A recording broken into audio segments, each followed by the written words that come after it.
videos back with you to talk about some alternative ways to color or age your wood. What I wanted to do was mimic this piece of an old whiskey barrel, but what I was using is a piece of white oak that's new, and this is Curape or Patagonian rosewood. It comes from South America. So I'm using this for part of the box that I'm making that looks like a book. This would be the spine, and of course the white oak is the body part itself, and I'll show you what ended up happening in a few minutes. So I wanted to age these things. I did some research on some alternative ways to color and age wood, and I found this way to use ammonia. So I bought this ammonia. I got this one at Ace Hardware, and it was the highest strength I could find locally. This is about 10% ammonia. You can get some on Amazon that's 20 something percent, and that's going to work a lot faster than this did, but this worked fine for what I needed. You don't want to use the ammonia itself. What you want to do is use the fumes from the ammonia to age the wood. So you need some sort of a device to capture those fumes in. What I ended up using is one of these black tubs, and I have an old plastic paint pan that I have to use on occasion, and what I did, I set this in the bottom, and then I poured the ammonia in this, and I used a whole gallon,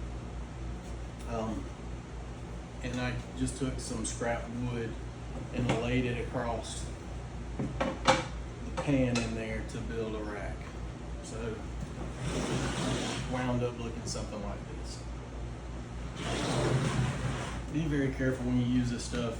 You know, you don't want to breathe it in. It's pretty awful. But so I poured a gallon of that in there, and I sat my project in there. Be careful not to put the face side of your project directly on the rack, because you'll leave stripes in your finished product. That happened to me, and I actually just flipped it over and left it in there, and it straightened itself out. But what I did, I put that in there, and I put the lid on, and I left it in the sun in my flower bed for a couple of days, and it took that wood that looked like this before, and this is how it turned out. So it really darkened this up nicely on both sides. I used basswood for the pages of this book, and you'll see it didn't have much effect on it.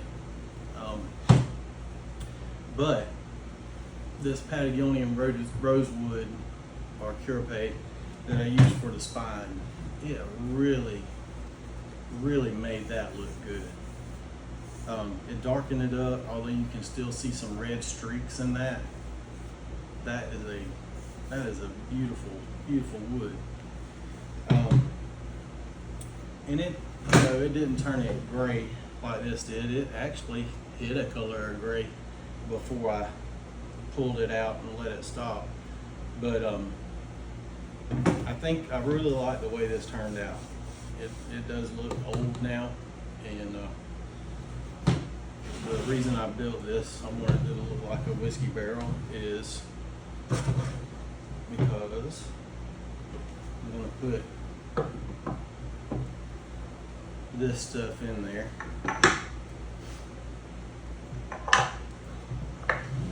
Like that.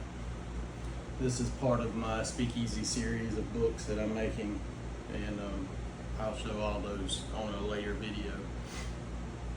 But I think that really turned out well.